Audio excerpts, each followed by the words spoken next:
Steeno, it's a Monday morning. It's a few weeks out from the end of the season, but big news, changing times for you. Just tell us a little bit what's happening with you in your life. Yeah, so I think after 16 years, my time has come now with the Chiefs. I've had a great journey. I've been very fortunate to be on both sides. I've been in the changing room. I've been in the coach's office. I've seen it all from different angles. I've met some great people, both in from sponsorship, corporate side, everything. But for me now, I think the time is right to look to move on and potentially look at other opportunities and different things and in different fields. How tough a decision has this been for you and your family? Yeah, it has. We've been back and forth about this for quite a long time. I'd say probably over the last 18 months, we've always talked about the potential of moving back home. And we've talked about that at great length, especially around with the kids and stuff and the age that they're at and the opportunities that they're going to get. But for us, I think, yeah, it's been soul searching because it's been a big part of my life. It's been the biggest part of my adult life, and it's given me so many great memories, great opportunities, and I'll be forever grateful for it. Let's roll the clock back to Gareth Steenson, age 22. You'd been dropped the bombshell that you weren't being kept on at Ulster, and you had to find a new club. That new club was Rotherham. Where was Rotherham for you? So Rotherham for me it was a strange one because, like you said, I wasn't getting the opportunities I was hoping for initially back home after being at two World Cups and come through the Ulster Academy, but it just wasn't the right timing for me. And a coach called Henri Bester, who was part of the Belfast Harlequins at the time, had always wanted me to join them, and he had moved to Rotherham, and that's when the opportunity he was there, and he said, Gareth, if you're not getting a chance there, come and play rugby with me. And it was a big decision. At the time, it was difficult because I was leaving home. My father had just been diagnosed with cancer. My brother had just got married, and a lot of people were moving out of the house, and it felt like everybody was moving away. But I always had a dream. I always wanted to try to get that opportunity to play a professional sport, and just seen it as an opportunity to go and do that. Yorkshire was short and sweet, but you moved from one end of the country to the other and you end up in Penzance at the Pirates. Another great year you had down there, wasn't it? Yeah, look, that club was fantastic for me. Look, it's same with Rotherham. The both experiences to be away from home. They looked after me incredibly well. I know when I went to Cornwall, it's well documented that that's when my father passed away. He passed away in October of that month of that year, and I went through some dark times down there. And but the club were fabulous with me. I really enjoyed my time when I was there. Got to play some good rugby, and it definitely gave me an opportunity to move on with my career. You came onto Exeter's radar though, and you were snapped up by Pete Druitt. You come up to what was a kind of Galacticos squad at the time. It was almost two squads in one. But it was a challenge, wasn't it, that you had to take on? You had the likes of Tony Yap, you had Danny Gray here. You had to work hard. Oh yeah, when I first came here, there was no under no illusions. I think there was 45 to 50 senior players. So the idea was that the club was going to go forward. It was going to get promotion, and I think they were trying to almost recruit every best player they could get from the southwest. And then we had about three, four players in each position. You just name the names there and at fly half. But if you looked at any other position, we had players all over the place. All fellas who were always trying to push to get in the Premiership. And I think at the time, probably looking back on it, it was a big decision to make, but for me, it made most sense because there was a vision, there was an opportunity. But perfectly honest, there was another airport here, and it was an easy transition for me to get family back and forth because at the time I'd been 2 years away from home, and I still had ambitions to go back and play for Ulster, play for Ireland at that time. And but again, I didn't know what was going to lay out for me. I didn't foresee it, what was going to happen with Chiefs, but I'm delighted, obviously, how that went. A band of brothers, I'll call it, but you had a collective there at Sandy Park that was unrivaled, and it got you through not just the National One stages, but the early years of the Premiership. But just reflect a little bit on that special night at Bristol in 2010. That will always go down as one of your abiding memories, I'm sure. Look, if I'm being perfectly honest, I still look back on that as one of the biggest achievements I've ever had. If you look right across my career, there's been big games, but that one, none of those big games would have happened without that experience. And that group, like you said, And that was a group of boys who were brought together, who were kind of told you weren't good enough other places. So we all had a chip on our shoulders. And I suppose Exeter as well were always told that they were always never really going to make it up at the time. And everybody seemed to just buy into this sort of culture that we had. And we knew, and we had a belief in our squad and our ability. We knew what our game plan was. We knew we could upset teams, especially there. We knew we could go forward. And I think the journey that we had that season really led into those big games. And there was no doubt in anybody's minds that we were going to actually come through and get promotion that year. No doubt that everyone on the outside was saying we wouldn't, but we were very strong collectively. The journey started with Gloucester, which again, another special day for you. You kicked, I think, 17 out of 22 points that day. But it was an amazing occasion, and it set the tone for what was an exciting future for the club. You just built and built over time. There were new faces added all the time, ones that changed the dynamic. But when did you realise that suddenly Chiefs could really make a move? I suppose, yeah, like you said, those first couple of years was very much about establishing ourselves. A lot of us had never played Premiership rugby before, and again, there was an excitement. Every time we took the field, we were just excited about playing. And we always talked about getting better each week. That was the best way you could approach it, which kind of took a lot of pressure off us at the time. And we always talked, I'd say, for those first 2-3 years, we're going to enjoy different experiences, whether it be European trips. You know, a lot of us had never been to all these Premiership grounds, so it was just exciting. And I suppose after the first 2-3 years, that's when we got ourselves into the Heineken Cup. And again, we were going to experience something, enjoy those sort of experiences. But I'd say after that first season, in 2014 when we won the LV Cup, that was the first sort of time where we said, right, let's go and achieve something, let's go win something tangible. And obviously the final being at Sandy Park was a big thing. And for the club, that was our first silverware in the top flight, which was our catalyst, I believe, going forward, and something that gave us belief as a squad. We started adding more names coming in. Dean Mum started appearing. We started getting established players wanting to come and play for the club. And at that stage, our academy was starting to bring through the likes of Jack Noel, Henry Slade. So we were starting to bring players through, and there was a real good vibe around the club at the time. And then as the years go by, you start to improve even more on your league form, and you start hitting Twickenham. And the first final was weird in itself. It was almost like you were just happy to be there. You got to the final, that was the job done.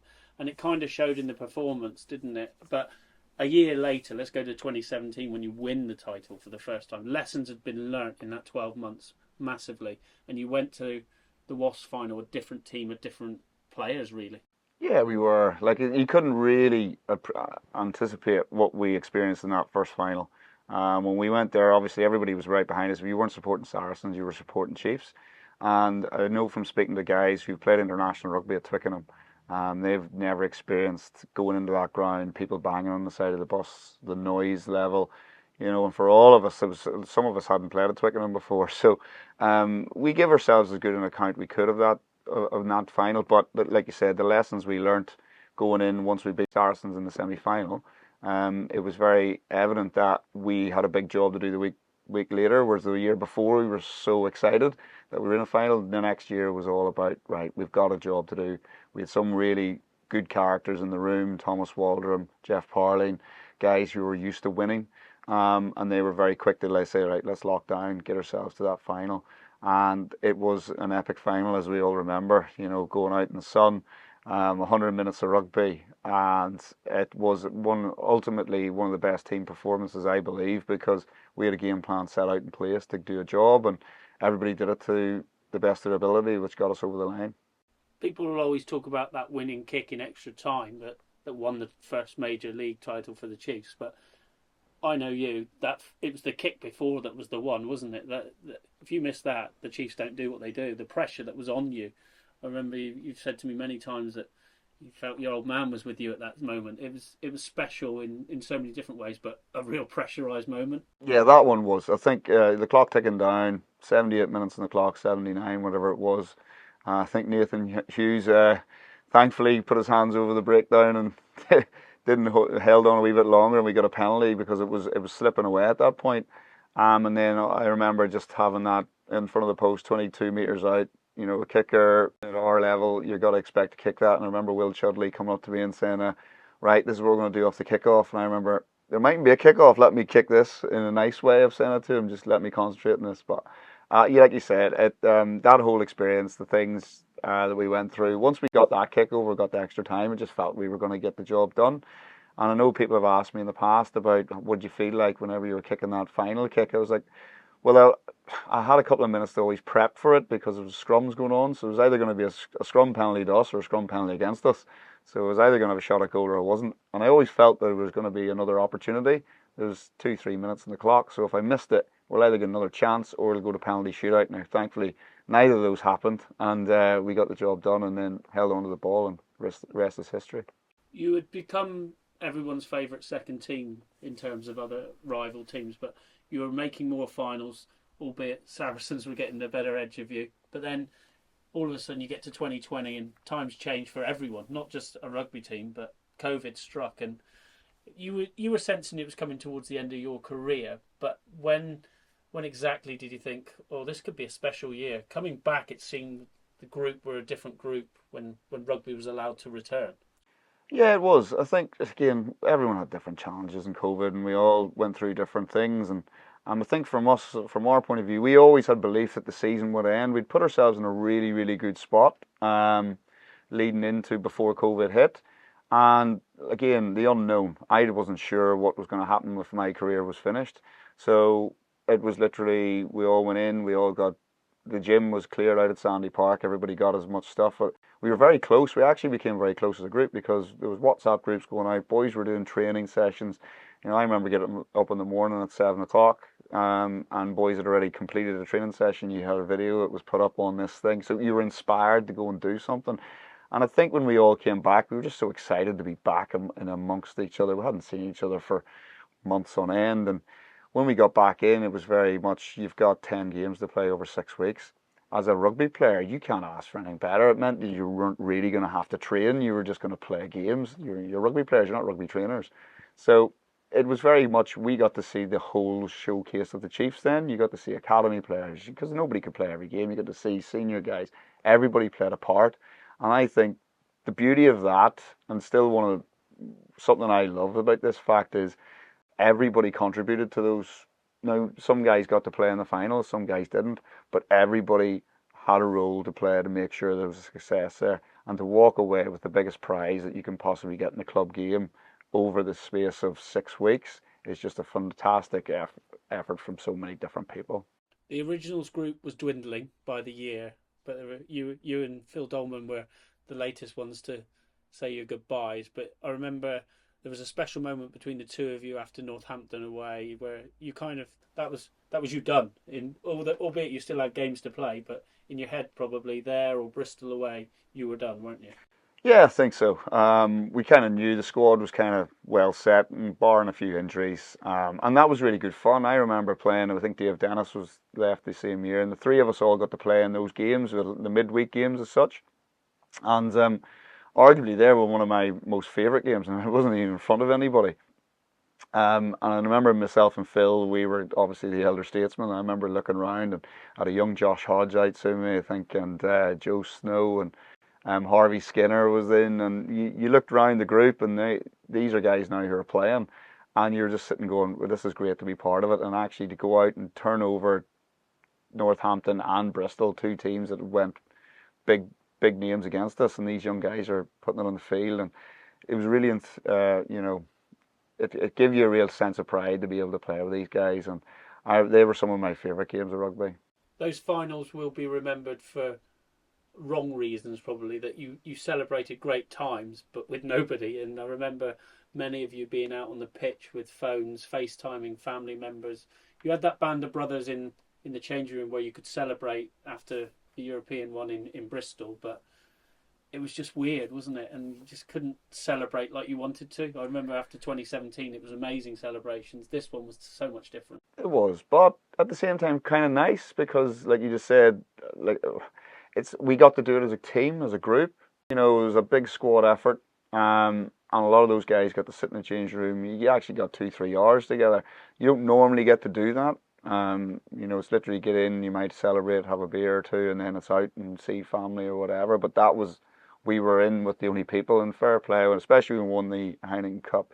Bristol were very good. They allowed us to stay in the change room a little bit longer and take it all in. And we had some great chats with people. You'd be able to sit down and reminisce about different things, different parts of your journey to that point. And it was a special time. There's no doubt about it. I knew then I was going into my final week, as a player, but it was nice just to be able to sit down and have those kind of moments, and obviously to do it in Bristol to win the Heineken Cup. I think it was 10 years had gone by since promotion, and you're sitting there, you had the championship 10 years, and then 10 years down the line you've got the Heineken Cup. It's fairy tale stuff. You went out on your terms, playing wise. You were fresh and healthy, but within 2 weeks you are back in the club, and you're walking into a different role. Just explain that. Yeah, real bizarre. It's like anything. I was 2 weeks prior. I was sitting in the change room having a beer with the lads and celebrating arguably the biggest success the club had ever had. And I remember coming back and not really knowing what to do. How would anybody really approach me? What would they say? What would they think? And I remember walking through, as you walk into Sandy Park, the players' changing rooms on the left, and 6 feet beyond that is the coach's room on the right. And I walked in. I remember walking into the coach's room, the door being shut behind me, and we were going to start prepping for what the season was going to look like. I didn't know where to sit. I didn't know what to wear, what to say. And I just remember sitting down and looking around and, okay, right, let's start taking all this in. And to be fair to the guys, they were pretty receptive to me. They were, quickly, especially, guys would sit down. Ricky Pello was great with me. He was able to say to me, listen, this is the way things are. We'll get you integrated. We'll get you going. And because at the end of the day, these guys have been there for as long as it had been. There'd only been 2 weeks of time off, so we couldn't really change a lot on what we were going to do leading into the next year. But it was definitely interesting to be able to walk into that room. And then the last 4 years you've been in that coaching office, you've seen and played your part in helping develop this next breed of Chiefs coming through. And you must take a sense of pride when you see some of those guys that you were working with at under 18 level now breaking through and playing regularly in Premiership and European games. Yeah, I do, especially that little under 18s group. I was very fortunate the first year I came out of coaching. I went straight into that under 18s group. And at that stage, I hadn't a lot of knowledge of who these guys were, so I was seeing it through open eyes. And you're now seeing a lot of them like Ben Hammersley, Will Beckinsale, Zach Wimbush. They were all part of that group. And we went off and we had a great season. Again, it was shortened down because of COVID, but we went out and I think for the under 18s we won every single game. It was the first time they'd done it in years, and actually won the campaign. And again, being part of that and now seeing them playing, putting the first team jersey on. Some of them running out. I know Zach Wimbush is scoring tries against Toulouse. It's a lot of pride seeing that, and I've been very fortunate to see that aspect. I've seen the women's team coming through. I've been able to work with them. And obviously the senior guys, the likes of Harvey now getting his opportunity to get in there and play, working with Joe before Joe left, and Slady now, the way he stepped up to on the international game, but the way he's leading the team and everything, it's really, there's a lot of pride in there and seeing how they've done. And I'd like to think that if I've helped them in some kind of way, I'll be very proud of that. All those years, the journey though, just can you sum it up in a few words? I don't think you really can. It's been too big a part of my life. It's been amazing. Did I ever envisage it when I first came here? If I'm being perfectly honest, my whole goal when I was over to England was to try to get back to Ireland to hopefully get an international cap, get an opportunity. When I got here, it was very quick that, like you said, the band of brothers. I loved the fact that we were a team that was always told you weren't good enough, the chip on your shoulder. And there never really was a desire to leave. Yeah, there was opportunities that I definitely had that I could have, but there never was that sense that I ever did want to. And I've felt like I've been very fortunate to be part of a rugby club that has been at a starting point, and by no means is it anywhere near finished, even though it feels my time might have come. But I've seen a lot of firsts. I've been there. I've been whenever we've got promoted, when we had our first Prem game, when we had our first Heineken game, all these different finals, winning Premierships, winning the Heineken Cup. I've had a fairy tale journey with this club, and I'm forever grateful for it. Any regrets? I can't really have any regrets, I suppose.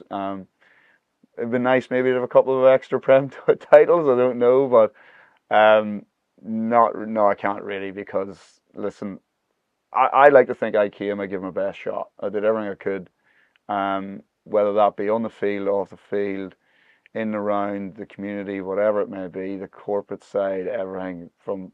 I just wanted to do my best, and I wanted to. I know it's an all black sort of thing, where they say where you want to leave the jersey in a better place. I'd like to think that I have tried to put it in a better place, and I'm hoping down the line it'd be great to see it progress, and I'm sure it will progress going forward. For Mum, for Johnny, for Karen, you're going home. That must be special. It is. For me, to have been away from home, I've been away from home for 18 years now. There's been a lot of sacrifices that have been made along the way for anybody in professional sport, and a lot of people have made a lot of sacrifices. You know, I've never had the opportunity to, well, see a lot of my family at Christmas times. I've never been able to take my kids away whenever we want to on summer holidays, stuff like that. So I'm looking at it from that point of view, the opportunities that we'll get to see more family again and stuff. But by no stretch of the imagination, I'll be back and forth hopefully quite a bit. It's been too big part of my life. But you know, I'm hoping down the line that, I think for us as a family, it's the right decision. It's probably coming at the right time as well. But it's something we're looking forward to. There's a lot of nervousness, a lot of trepidation, a lot of worries, as you can imagine. But it's something we feel it's the right time to do. Steeno, go on. Thanks very much.